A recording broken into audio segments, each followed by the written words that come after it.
આવાજ ન્યૂઝમાં આપનું સ્વાગત છે। હિંમતનગર ખાતે જિલ્લા કલેક્ટર શ્રી લલિત નારાયણ સિંહ સાંધુની અધ્યક્ષતામાં જિલ્લા સ્વાગત કાર્યક્રમ યોજાયો।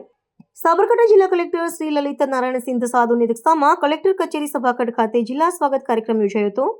લોકશાહીને ધબકતી રાખી પ્રજાના કલ્યાણ માટે નિરંતર ચાલી આવતો ગુજરાત સરકારનો સ્વાગત ઓનલાઈન ફરિયાદ નિવારણ કાર્યક્રમ લોકો માટે આધાર સ્તંભ બની ગયો છે। આ કાર્યક્રમમાં જિલ્લા નાગરિકોએ પોતાના પ્રશ્નો રજૂ કર્યા હતા। આ કાર્યક્રમમાં દબાણ દૂર કરવા બાબત, જમીન સર્વેક્ષણ બાબત, હદ માપણી, ખાનગી પ્લોટ માપણી, રોડ રસ્તાના પ્રશ્ન, પાણી નિકાસ સહિત વિવિધ વિષયો પર અરજદારો દ્વારા 32 જેટલા પ્રશ્નો રજૂ કરવામાં આવ્યા હતા। આ કાર્યક્રમમાં જિલ્લા વિકાસ અધિકારી શ્રીએ જિલ્લા સ્વાગત કાર્યક્રમમાં અરજદારોને યોગ્ય માર્ગદર્શન આપી તેમના પ્રશ્નોને ઝડપી નિકાલ આવે તે અંગે સંબંધિત અધિકારીશ્રીઓને અનુરોધ કર્યો હતો। વધુમાં વહીવટીતંત્રના તમામ અમલીકરણ અધિકારીઓને લોકોના પ્રશ્નોને શાંતિથી સાંભળી યોગ્ય ઉકેલ લાવવાની દિશામાં કામગીરી કરવા જણાવ્યું હતું। આ કાર્યક્રમમાં જિલ્લા વિકાસ અધિકારી શ્રી હર્ષદ વોરા, અધિક નિવાસી કલેક્ટર શ્રી કૃષ્ણા વાઘેલા, ઈડર પ્રાંત અધિકારી શ્રી, પોલીસ પ્રતિનિધિ સહિત અન્ય અમલીકરણ અધિકારીશ્રીઓ તેમજ અરજદારો ઉપસ્થિત રહ્યા હતા। રિપોર્ટર મિનેશભાઈ વ્યાસ, તલોદ।